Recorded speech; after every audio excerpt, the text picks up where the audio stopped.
নকআউটে বিশ্বযুদ্ধ, ইস্ট বেঙ্গলের ডাগআউটে হাবাস, শহরে আসছেন সাদা কালো ভিন রাজ্যের ফুটবলাররা। সিএসজেসির মহিলা ফুটবল।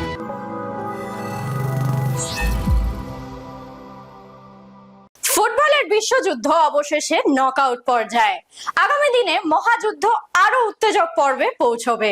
ফুটবলের এই উত্তেজনা উপভোগ করব আমরা সকলেই। আমি শিবাঙ্গনা, শুরু করছি আজকের পর্ব। 48টি দেশের মহাযুদ্ধ। এই যুদ্ধকে কেন্দ্র করে বিশ্বের বিভিন্ন প্রান্তে ফুটবল প্রেমীরা উত্তেজনার উপভোগ করছেন। নকআউট পর্বের প্রথম ম্যাচে শেষ মুহূর্তের গোলে কানাডার জয়। আজ রাতে ব্রাজিলের সাম্বা বনাম জাপানের লড়াই দেখার জন্য মুখিয়ে সবাই। লাল হলুদের ডাগআউটে কি হাবাস? আপাতত সেরকম সম্ভাবনাই উজ্জ্বল। সব ঠিক থাকলে হয়তো মোহনবাগানের প্রাক্তন এই কোচকে দেখা যেতে পারে লাল হলুদ কোচের দায়িত্বে।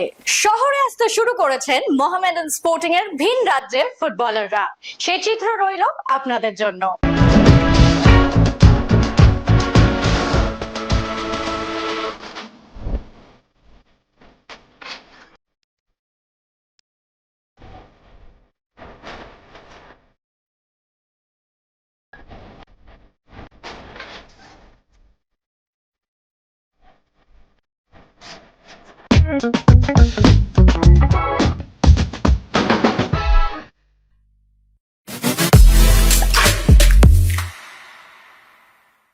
বিশ্বকাপের আবহে মহিলা ফুটবলারদের একটি প্রদর্শনী ম্যাচ অনুষ্ঠিত হলো।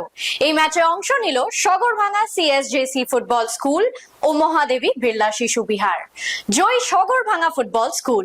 ট্রফি তুলে দেন মহিলা ফুটবলার শান্তি মল্লিক।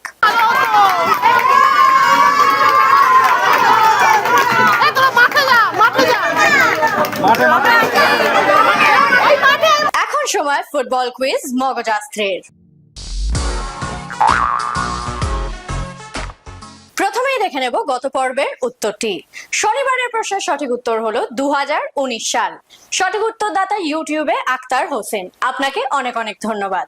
চলে আসি আজকের প্রশ্নে। আমাদের আজকের প্রশ্ন বিশ্বকাপ ফুটবল নিয়ে। প্রশ্ন হলো, জাপান কোন বছর প্রথমবার বিশ্বকাপে খেলে?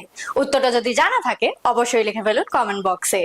আজকের ভিডিও যদি আপনাদের ভালো লেগে থাকে তাহলে অনেক অনেক শেয়ার করুন এবং আমাদের ফেসবুক পেজটিকে ফলো করুন। বাংলা ফুটবলের আরো অনেক খবরাখবর জানতে আমাদের ইউটিউব চ্যানেলটিকে সাবস্ক্রাইব করুন এবং বেল আইকনটি প্রেস করে দিন। আজ এই অবধি, তবে আবার দেখা হচ্ছে আগামীকাল। শুভরাত্রি।